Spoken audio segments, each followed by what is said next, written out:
Lundi 23 août 2010, des inondations touchent en ce moment la Chine et la Corée du Nord.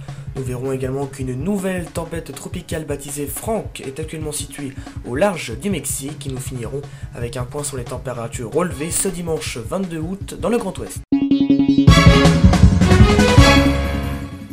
Les fortes pluies qui s'abattent depuis vendredi dernier entre la Corée du Nord et la Chine ont causé d'importantes inondations. La rivière Yalu, qui sert de frontière entre les deux pays, est sortie de son lit samedi, provoquant de graves inondations.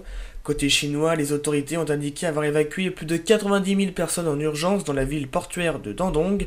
En Corée du Nord, la ville de Sienniju, qui se situe au bord du fleuve Yalu, a également été fortement touchée par les inondations.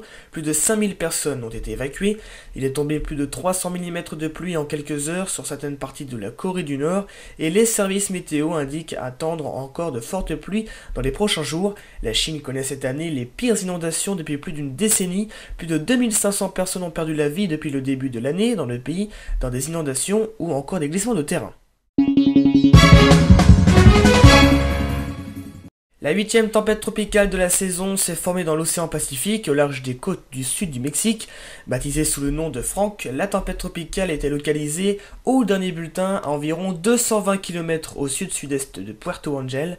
Les vents soufflaient à 85 km/h en moyenne près du centre avec des rafales plus élevées. La pression estimée était de 1002 hectopascales et le système se déplaçait en direction de l'ouest à la vitesse moyenne de 11 km/h.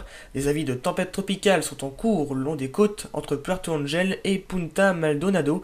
Franck devrait longer les côtes tout en incurvant sa trajectoire à l'ouest-nord-ouest. Le système pourrait se renforcer et devenir cyclone dans les prochaines 36 heures. Et bien sûr, comme d'habitude, pour finir ce journal, un point sur les températures, très différent d'une ville à l'autre, avec seulement 19 degrés à Brest, mais on avait 25 degrés du côté de Caen, 28 pour Nantes, 30 degrés du côté d'Angers, et la maximale pour Angoulême avec 31 degrés. C'est la fin de ce journal, merci à vous de l'avoir suivi. Votre prochain rendez-vous, c'est ce mercredi 25 août 2010. En attendant, je vous souhaite un très bon début de semaine à tous.